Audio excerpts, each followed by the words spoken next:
1-800-585-1051 is the Gwinin Gawd DJ Self. As we continue to keep it Gwinin. Last time I had an almost encounter with this young man.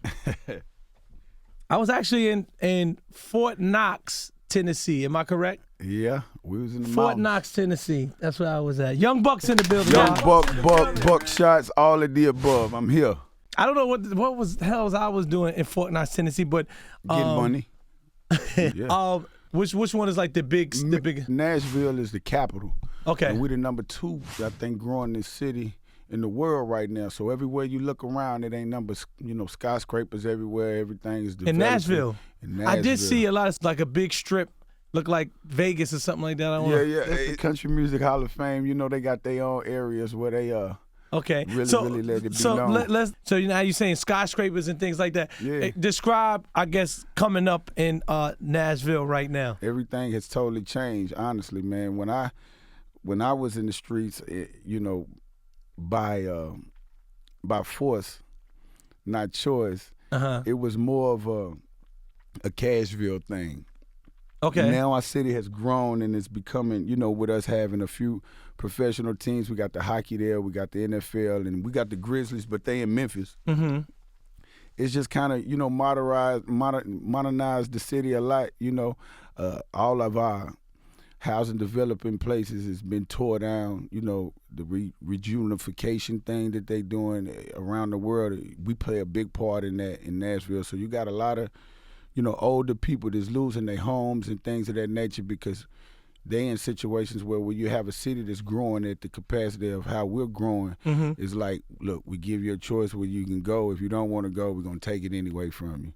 So it's like that's what we really going through. But overall, it's a good thing just to watch my city go from, dirt to finally looking like a city. Okay. We got a skyline. For a minute, it was more of a city where, we always had a skyline, but it's more of a, smaller type of city thing. But right now, we starting to look like, a piece of New York. Can you describe to me young Buck? Because from the beginning of I Know, you started out with Juvenile, correct? Yeah, with Cash Money, period. Cash Money, okay. Yeah. All right. So can you explain how did you even come across with that crew? At the age of 13, I really out here moving. By the time I was 14 years old, I was really, really moving, and that led me into running into Baby. Okay. Ryan Williams. Honestly, we had a CD at the time, BG from Chop. BG had the biggest wave, Chopper City in the Ghetto, I think was the CD that was out at that time. And we picked up the CD, me and a couple of my guys in the car riding. He had a number on the back of it, booking number. We called the number, joking, trying to see what they wanted to come to the city, and Baby happened to be the one that answered the phone. Okay. I think it was like 5,000 or something that back then they wanted for everybody. Okay. Wayne and everybody. Long story short, man, we booked them, 2-3 days. You did book them? Just came up with a venue. Maybe 10 people showed up, but we were fans, and just wanted to meet them. And, when Baby pulled up, I think we kind of really messed his head up.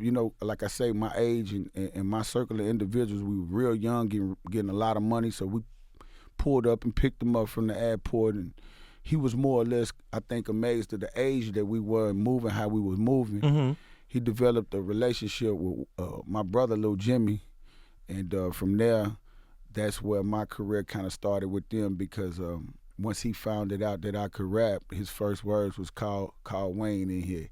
So me and Wayne met rapping against each other in a sense. That's how I met Wayne, because it was more of a thing when I come across Baby, I had my people telling him, yo, man, he be spitting, man, try to get him to rap. And he was like, spit something, Lil one. You dig? And here it is. I went to rap, and he was like, whoa, hold on. Wayne, come here.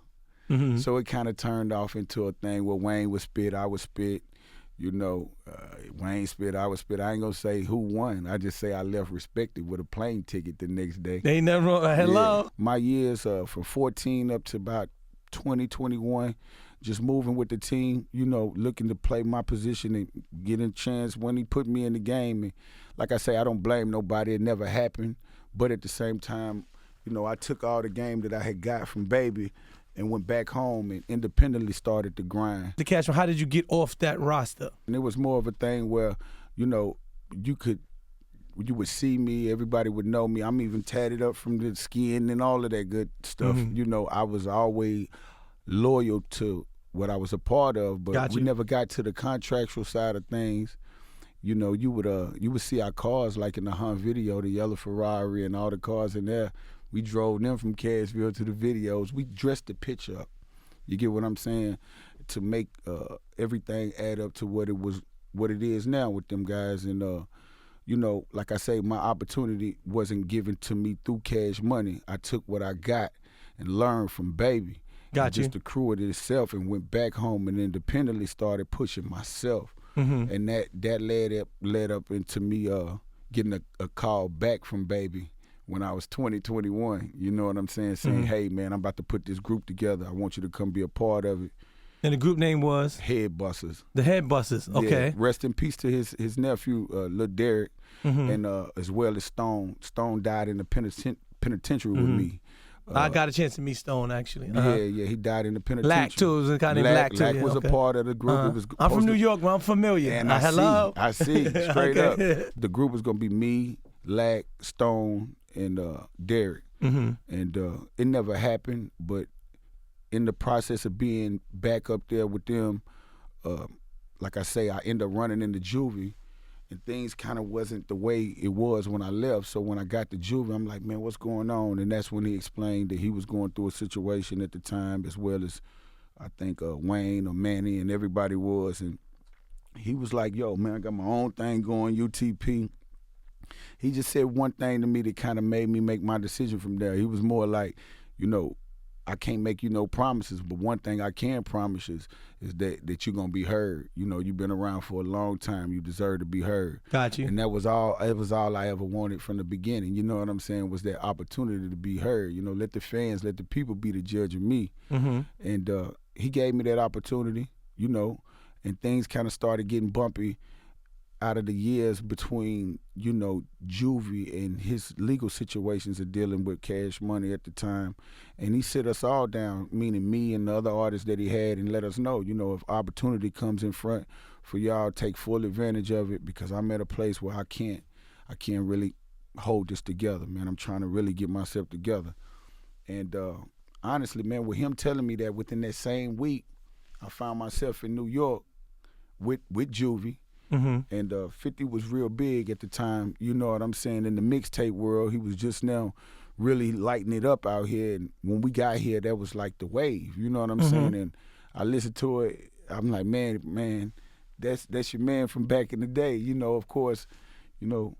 And our bus driver at the time, he had a relationship with Shy Money. Our bus driver go by the name of CeeLo. He called. He said, well, I got a way of getting in touch with him.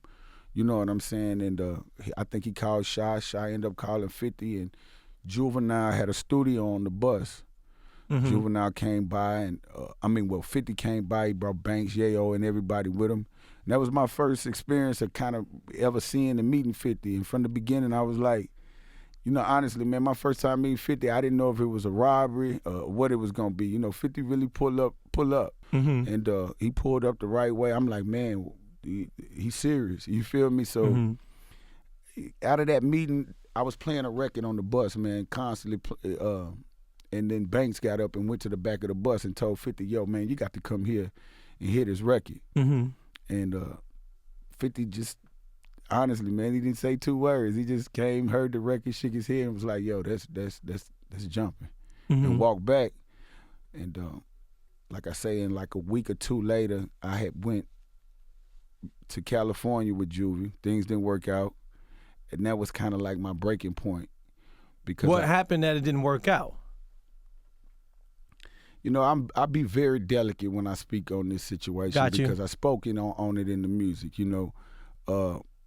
At the time, Juvenile was, and I'm not fully aware, but I just know for what we were there for, we were on Suge Knight's time. Okay. You understand? And I don't know if Juvie was looking to sign himself to Death Row or looking to sign himself as well as the camp. But I know we had spent a week and a half under Suge's check, under his whole MASH making records out of Death Row and the whole nine. And, you know, woke up one morning and Juvie wasn't there. You know, so I kind of went to moving around and trying to find where he was throughout the hotel. Went to his brother's room, and his brother didn't know where he was. And like I say, man, it was a situation where I think Juvie had to leave to take care of whatever personal business. I don't know what it was, but Suge felt a different way. I think he had contracts or something that was supposed to have been signed that day or whatever. I don't know. You know, don't quote me as, y'all get Juvie up here and let him explain. Got you. I don't want to be put in the position where I'm, you know what I'm saying? I just know at the end of the day, you know, I was left in L.A. alone with a few other individuals. I spoke on it in the music. It was real when I say Juvie left me in California, but I don't respect that. I love him too much to beef, so I'm going to accept that. But I'm going to just step back and focus on Buck. I'm tired of riding in yours. I'm about to buy my own truck. You know, them is real bars. I bought my own truck too. So, you know, like I say, it was just a situation where I felt like, you know, let me go ahead and move forward with myself.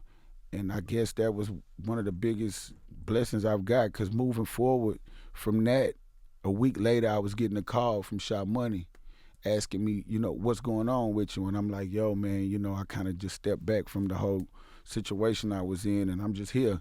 He said, good, man, because, you know, that record you was playing, I was like, yeah. He's like, man, 50 want that for his album. I'm like, what? He's like, yeah, he want that for his album. I was like, you serious? He's like, yeah, man, I was playing it for M, man. M want to mix it. So I'm like, are you serious, bro? He was like, yeah, man, send me the, you know, I need the information on the record and, you know, payments and all that. I never sold a record in my life, didn't know nothing about business of what that would take and all of that. So I'm like, all right, man, hold on. So, you know, from that part, and I'll tell y'all, that record was Bloodhound on 50's Get Rich or Die Trying. Basically, 50, you know, heard the record and liked the record, seen what he seen in me, gave me the biggest opportunity of my life, and I'm here, still relevant, taking full advantage of it, hit it to the next level of my career at this point. So it's been a good journey. You know, I done had trials and tribulations like no other. You know, I've been one of those ones straight up where my life has been played out throughout the public. You know, I really come from nothing, so it's like I spent my whole life where, you know, I touched bases with the streets in a real way, but I realized I was blessed to, you know, survive throughout the streets, and then blessed to become who I became, and then, you know, finally become this million, you know, get $1 million and then go to prison, you know, for me. So it's kind of backwards. You know, a lot of dudes be at those positions of life where you're trying to come up and that you make certain mistakes and it leads you there, and then you learn your lesson. Well, I had caught my blessing and then had to go back to learn my lesson. You know what I'm saying? Went back again, you know what I'm saying, twice. But like I say, I wouldn't change nothing that I done been through in the past. Everything that I've been through has brought me to this point where I know I can't lose. You know what I'm saying? That's why you get what you're getting from this single. That's why you see what you see and hear what you hear from this, you know, from this position that I'm sitting in now. You know, it hasn't been an overnight journey for me, you know?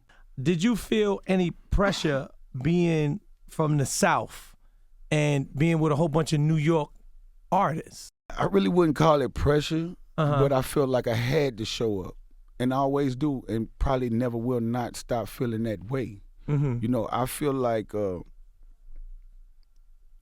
artists that I was surrounded with and still surrounded with, they bring the best out of me. You know what I'm saying? Because honestly, I feel like Banks is one of the best lyricists in the game. You know what I'm saying? And then to be blessed to be around Eminem and then 50 and the whole nine. So it was more of a situation where, you know, I knew I had to step my game up. But from a business perspective, I didn't want to take my first approach as being that I got put in a position where I was able to go get an Eminem beat or Eminem feature or a Dr. Dre beat. You know, I didn't want to take this first opportunity that I was given to be able to release an album on a nationwide platform and make a mistake. So what I did was created a format of recording that was different for me, but ended up being one of the best things in my career. I told Sha Money at the time of making my first album with G Unit, straight out of Cashville, was, you know, when you bring me the music, give me my music, but give it to me at the time CDs was out. Give me my music on the CD with no names on it. Okay. You know, I don't want to hear who produced it. You know, if Timbaland or Swiss Beats made a track, and it's what I picked, then let that be the business that we go get. But if Lil Johnny from around the corner is who beat I picked, I wanted to pick the music for the music, not for the name. Got you. And my whole first album project was created with so many unknown producers, and I found success. I think I'm almost double platinum at that point now, but I found success with my first project, you know, and brought not only myself to the game, but so many different producers off my first album, and being the only one that's ever recouped in G-Unit history. So it's like... Hello. You know, being first coming into G-Unit, you're around a whole bunch of New York guys. So just like you said, Sha Money, you know, naturally he's going to go to the Swiss Beats. He's going to go to, you know, the people, the producers that was hot at the time from New York, but then you're from the South. For sure. And I feel like at that time, New Yorkers, we wasn't too much in tune with what was going on in the South, right? And then I noticed even on the first album, you had like T.I. and something like that, right? It was a couple people on there. T.I. So, Jeezy. Yeah, you understand? Yeah. So was it like hard? Like, yo, you know, I want to appease you, the New Yorkers, or nah? I gotta represent where I'm from. I gotta represent where I'm from. Okay. Because I come from a spot where it was, you know, I'm gonna be honest with you, you know, Cashville was kind of not on the radar until Buck came through, you know. And I've always felt like, you know, of course you can't forget where you come from, but I felt like I had to take my city and make it a part of who I am, because that's who I am in a sense. You know, this is what made me. It's Cashville. So I've always felt like, you know, let me put my city on the map, mainly because to get to the point, before I even got to the point, you know, I would be in different sessions or times amongst different artists that was from, say, New York or L.A.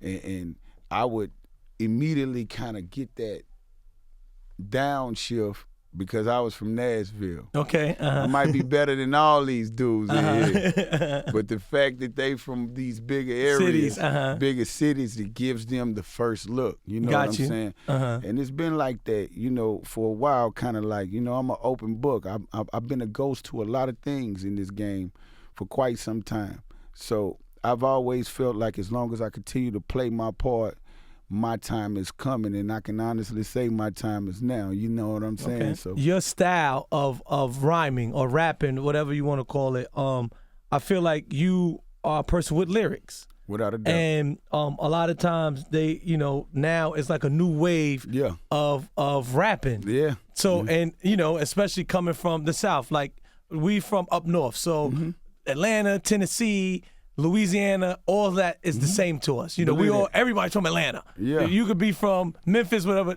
You from Atlanta. Right now. You understand what I'm saying? Yeah. So, but do you feel it's hard now to navigate through music now because the style of music has changed? Seasoned artists like myself. Okay. Artists that's, you know, been here before this generation of artists that's here now. Yes.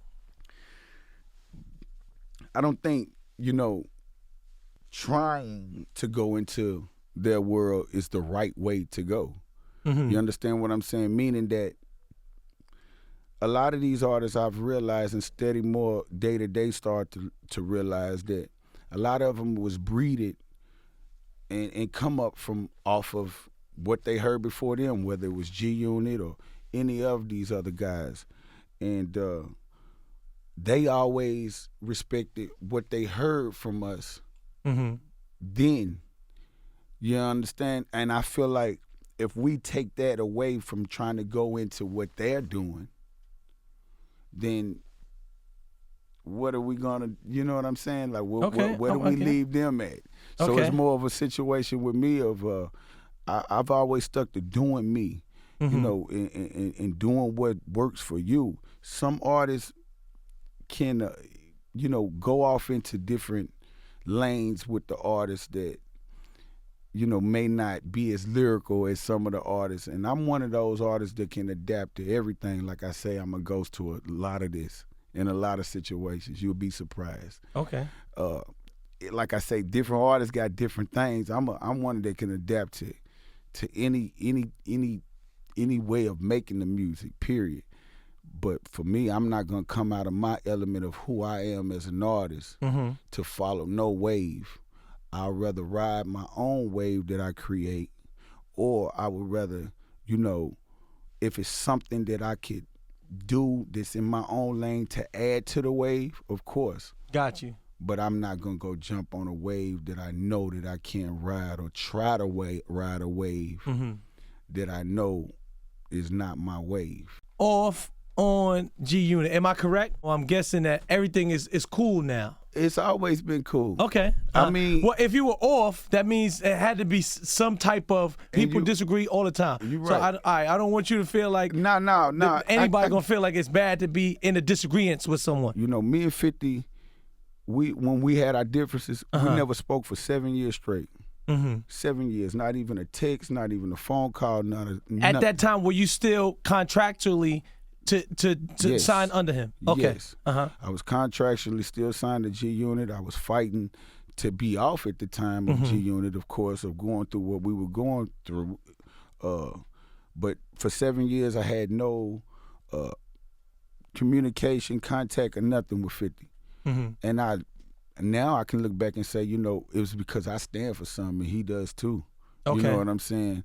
And I felt like at the time I was right, and he felt like he was right. He stand for something, I stand for something. So we both stood on what we stood on. But it got to a point where, I started to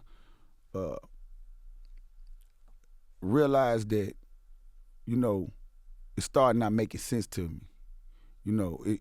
It never made sense to me, but it got to a point where I started feeling more of like, at least I'm let myself feel better about saying at least I took the approach to try to make things better. Okay. So I started to reach out to him, and he reached back out. And that was one of the realest things I think that I've done in him as well to this day, because it has bonded us closer than we've ever been. And it's mainly because, I got to learn a lot about him and what he stands for, and I'm sure he got to learn a lot about me as well. And honestly, our relationship where it's at now, man, it's where it's supposed to be. I got a very good relationship with 50. And 50 has, not just me, he has groomed us all to get out here and become our own entrepreneurs, our own artists. I think that's what he's wanted to see, being that we came and had so much success as a group. And I think that's kind of been one of the problems in itself too, because G Unit, with all the success that we had, it happened so fast, but everything through G Unit was developed through 50's story. Okay. And with his story being so real and so broad, I think it kind of overshadowed the situation of people understanding that these same guys that's standing beside him got stories too. Some is just as real, if not realer. So it's like, it's just about, I guess, staying loyal and staying down.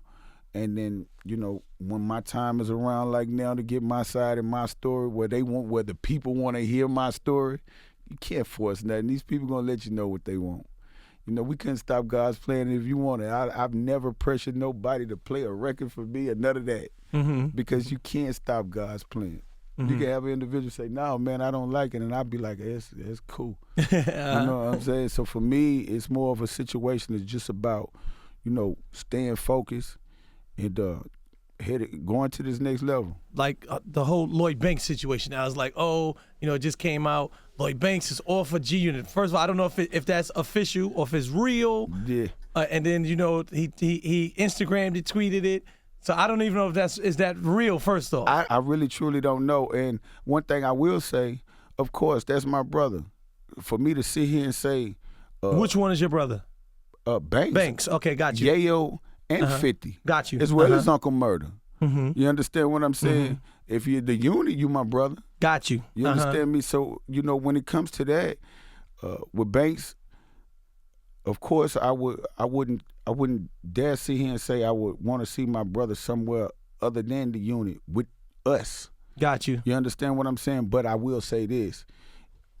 If it happened to fall that way, Banks gonna be good regardless. Banks is a real lyricist. Banks got real talent, and whatever Banks choose to do or wherever he tends to want to take his career, I just honestly know that he's gonna be successful, whether it's with the unit or wherever it's at. Is there ever going to be like a G-Unit reunion album or anything like that? Because I feel like... You mean with Game and everybody? Like, I mean, even, you know what?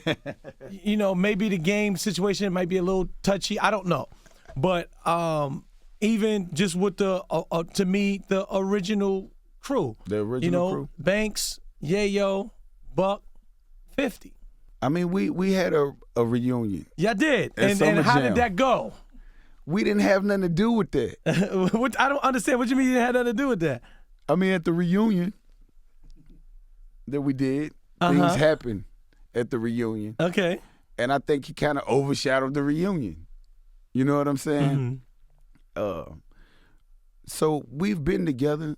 We still together. Well, I'm like in the new millennium, 2018 and beyond. That's what I mean. I feel like, sometimes some things may be premature.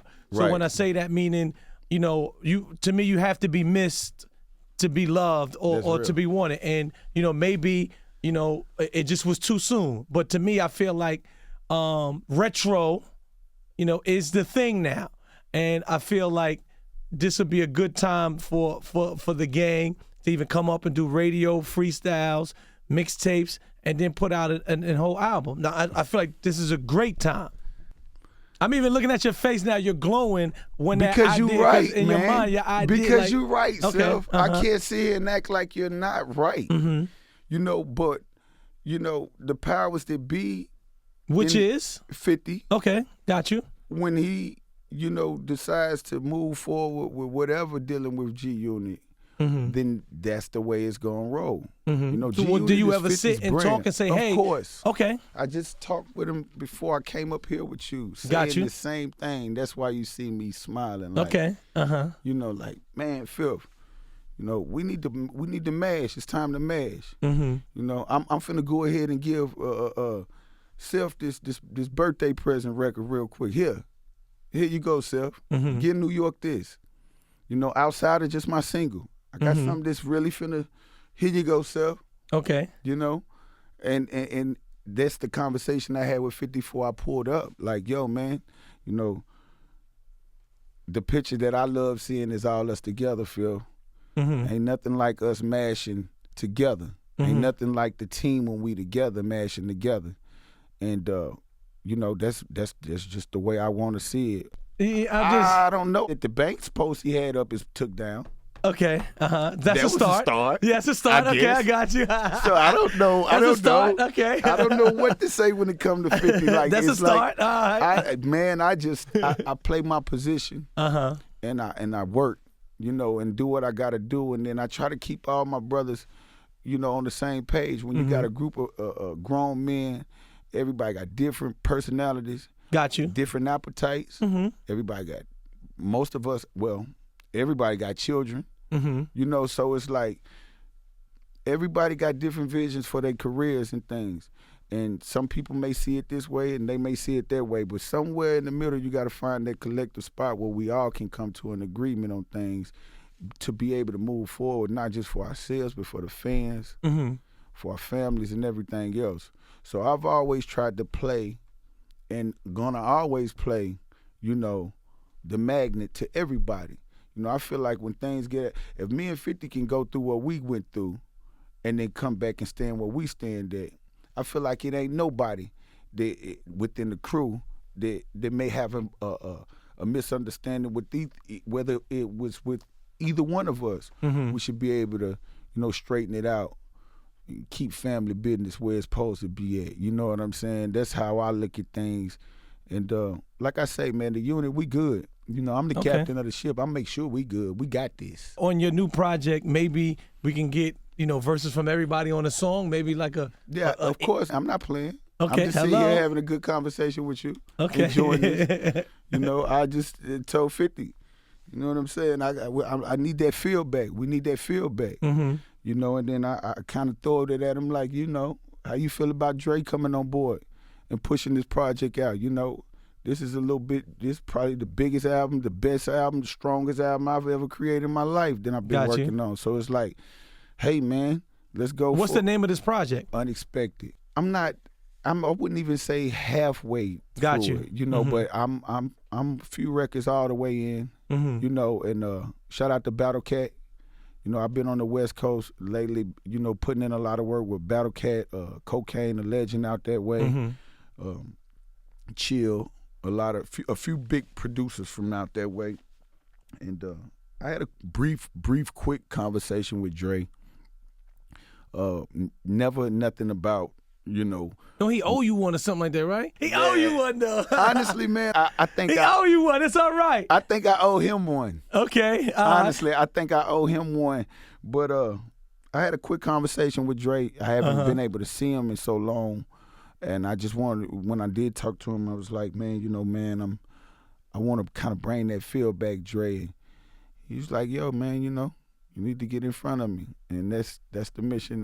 That's where we headed at now. But 50's on board, and we get Dre on board, and I just need to have a quick little with him. Do you feel like you know how to navigate fully through the new way of putting out music, like Without streaming and different things like that? Okay. The music is totally different, with social media playing such a big part and all these different streaming sites and different things. I think that consistency is truly the key at this point. Mm-hmm. The record expand of a record isn't as long as it used to be. The records is a minute and a half, 2 minutes, right? You know what I'm saying? So it's more of a situation where you got to stay consistent. Mm-hmm. These kids nowadays is more or less, okay, it's cool what you did, but what are you doing? Mm-hmm. So, just staying relevant, and just to be honest with yourself, I got a label full of young ones right now. Mm-hmm. Cashville Records, G Unit South is my label. Got you. Shout out to Paul Rosenberg. Okay. You want to get down, holla. I just said shout out to Paul Rosenberg because 50 told me to shout him out. And that's my guy. Shout out to Paul Rosenberg. Let's pump the new single. What's the new single? It's Can't Lose, man. This is what got the streets going crazy. It's something different. I'm not going to call this R&B by far. I'm going to call this R&G. Rhythm and gangster is something different, something that I know the streets ain't used to hearing from Buck, but this is something different for the streets. So y'all tune in, turn your records up, Power 105 with the big bro, DJ Self. Can't Lose right here.